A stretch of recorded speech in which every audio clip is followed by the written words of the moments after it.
Hello বন্ধুরা, how are you all? Welcome to my একপা স্টার টট। আশা করি তোমরা সবাই ভালো আছো, সুস্থ আছো, উন্নতি করছো। আমি অর্পিতা, তোমাদের ফ্রেন্ড। দেখবো আগামীকাল তোমাদের কি এনার্জি থাকতে পারে। মাথায় রেখো, জেনারেল রিডিং, সবটুকু নাও মিলতে পারে। জেনারেল রিডিং এর কিছুটা হয়তো মিলবে, কিছুটা না মিলতে পারে। ওকে, তো দেখি এবার আগামীকালে কি এনার্জি আছে। এঞ্জেলস প্লিজ আমাকে দেখাও আমার কালেকটিভ বন্ধুদের আগামীকাল কি ঘটতে পারে। 2 থেকে 4টে কার্ড দেবে, আগামীকাল তাদের জীবনে কি ঘটতে পারে। 10 অফ সোর্স, হ্যাংম্যান, স্টার কার্ড, আর আরেকটা কার্ড দাও। মেজর আর্কানা দুটো বেরিয়েছে।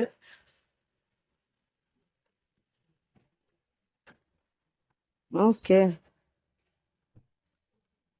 ও মাই গড।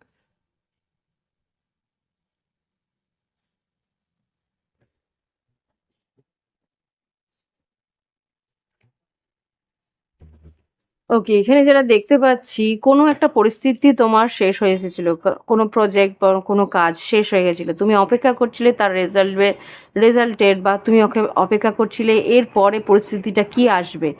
কিন্তু তোমার মনে হচ্ছিল যে পরিস্থিতিটা শেষ হয়ে গেলে অনেক কিছু, অনেক সিচুয়েশন তোমার হাত থেকে বেরিয়ে যাবে।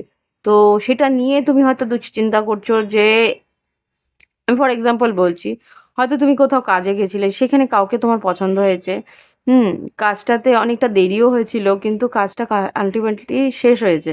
কিন্তু সেইখানে যাদের সঙ্গে পছন্দ হয়েছিল, যাদের সঙ্গে তোমার সময়টা বেশ ভালো কেটেছিল, তাদের সঙ্গে এখন ডিট্যাচমেন্ট, তাদের সঙ্গে তোমার হয়তো একটা আহ, দীর্ঘকালীন একটা বিচ্ছেদের পরিস্থিতি আসবে। সেটা নিয়েই তুমি ভাবনা চিন্তা করছো যে এই মানুষটার কাছ থেকে, এদের থেকে আমাকে দূরে যেতে হবে। তুমি সিদ্ধান্ত নিতে পারছো না যে যাবে কি যাবে না, কেননা ইচ্ছে হচ্ছে না যেতে, কিন্তু কোনো একটা পরিস্থিতি তোমাকে কিন্তু শেষ করতেই হবে, না চাইলেও শেষ করতে হবে। এইরকম একটা পরিস্থিতি তোমার আগামীকাল হতে পারে। যে ফর এক্সাম্পল আমি বলছি, যে হতে পারে তোমাদের ক্লাস 12 পরীক্ষা শেষ, তোমরা হয়তো পরীক্ষার পরে রেজাল্টের অপেক্ষা করছো, কিন্তু তার মাঝখানে তোমাদের ওই স্কুলের যে লাস্ট কটা দিন, সেখানে তোমার হয়তো কাউকে পছন্দ, তার সঙ্গে হয়তো আর দেখা হবে কি হবে না সেটা নিয়ে একটা আফসোস। কিন্তু সেই যে স্কুলের একটা অ্যাম্বিয়েন্স, যে স্কুল লাইফটা শেষ হয়ে যাচ্ছে, সেটা নিয়ে একটু কষ্ট, যন্ত্রণা, দুঃখ, এই এই এরকম একটা পরিস্থিতি কিন্তু আমি এখানে দেখতে পাচ্ছি। ওকে, তো এটা শুধু স্কুল লাইফ না, এটা ফর এক্সাম্পলই বললাম, এরকম কিছু পরিস্থিতি তোমার জীবনে আসতে পারে কালকে। ওকে, এবার দেখবো লাভ লাইফে কি আছে। আচ্ছা, এখানে মেজর আরকানা যেটা আছে, মীন রাশি, মেষ, সিংহ, তুলা, কুম্ভ, মিথুন, মীন রাশি, বৃশ্চিক, মীন, কর্কট, মিথুন রাশি, তুলা, কুম্ভ, মিথুন, ম্যাক্সিমাম সবই আছে। হিন ফায়ার সাইন নেই, আর্থ সাইন নেই। ফায়ার সাইন বলতে মেষ, সিংহ, ধনু আর বৃষভ, কন্যা। দেখি এবার লাভ লাইফে কি ঘটতে চলেছে। এঞ্জেলস প্লিজ আমাকে দেখাও লাভ লাইফে আমার কালেক্টিভ বন্ধুদের জীবনে আগামীকাল কি ঘটতে চলেছে। প্লিজ। হিডেন, আচ্ছা, কিছু হিডেন থার্ড পার্টি। ওকে, হিডেন থার্ড পার্টি কি ঘটতে চলেছে আগামীকাল। ও মাই গড, হ্যাঁ, হেলদি সেক্সুয়ালিটি,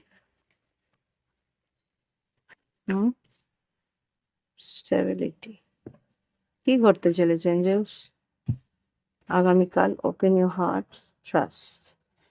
আচ্ছা, এখানে যা বুঝতে পারছি, তোমার লাভ লাইফে কিছু লুকোনো তথ্য বা লুকোনো কোনো ঘটনা থার্ড পার্টি আর তোমার পার্টনারের কিছু, তোমার পার্টনার বলবে তোমাকে। হতে পারে তোমার পার্টনার হয়তো তোমাকে তার যে থার্ড পার্টি, হতে পারে তুমি অন্য কারোর সঙ্গে,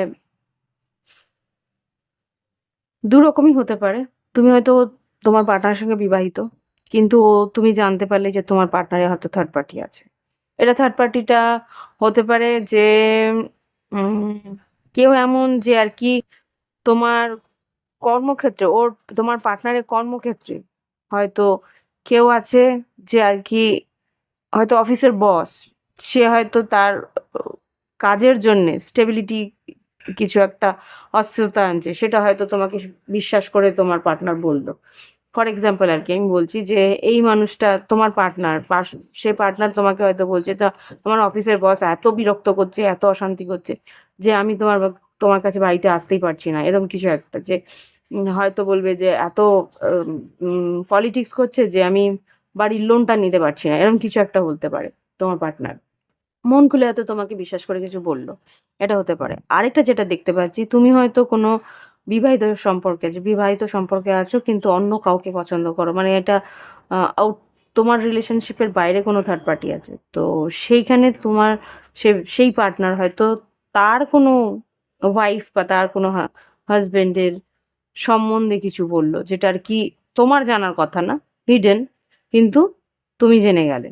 ওকে, এরকম কিছু একটা, মানে তোমার রিলেশনশিপ হয়তো তুমি এক্সট্রা ম্যারিটালে আছো, তো সেই জায়গা থেকে তোমার পার্টনার হয়তো তার ওয়াইফের সম্বন্ধে বা তার হাজবেন্ডের সম্বন্ধে কিছু বলল, মন মন খুলে বলল, বিশ্বাস করে বলল।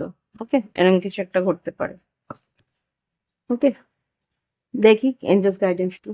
আচ্ছা, এঞ্জেলস গাইডেন্স কি আছে আগামী দিনের জন্য।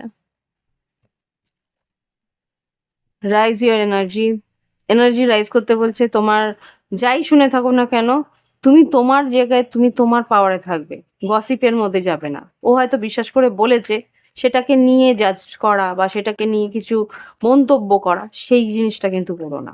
হুম, পেশেন্স ইজ দ্য কি, ধৈর্য ধরার চেষ্টা করবে। আর চুজ জয়। তোমার যদি মনে হয় যে তোমার কষ্ট হচ্ছে, তাহলে নিজের এনার্জি রাইজ করার চেষ্টা করো আর নিজের আনন্দটাকে খোঁজার চেষ্টা করো। ওকে, ডোন্ট, বটম অফ দ্য দিক থেকে এসছে, don't be afraid of fail. তোমার মনে হতে পারে যে তুমি হার মেনে নিচ্ছ বা হেরে যাচ্ছ, তো সেই জায়গাটায় ভয় পাওয়ার কিছু নেই। হারের পরেই আবার জিত আছে, তাই না? তো একবার হেরে গেলে সেটা একসেপ্ট করো, এগিয়ে যাওয়ার চেষ্টা করো, যতটা তোমার মনে হয় তুমি দিতে পারবে তোমার আত্মসম্মান রেখে, ততটা তুমি দেবে। আদারওয়াইজ যদি মনে হয় যে তোমার জন্য এই পরিস্থিতিটা কষ্টকর, সে পরিস্থিতি ছেড়ে তুমি চলেই যেতে পারো। ওকে, তাতে কোনো ক্ষতি নেই। তো এই হচ্ছে কি রিডিং। ভালো লাগলে অবশ্যই লাইক দিও, কমেন্ট করো। Thank you for watching my video. Bye bye, have fun.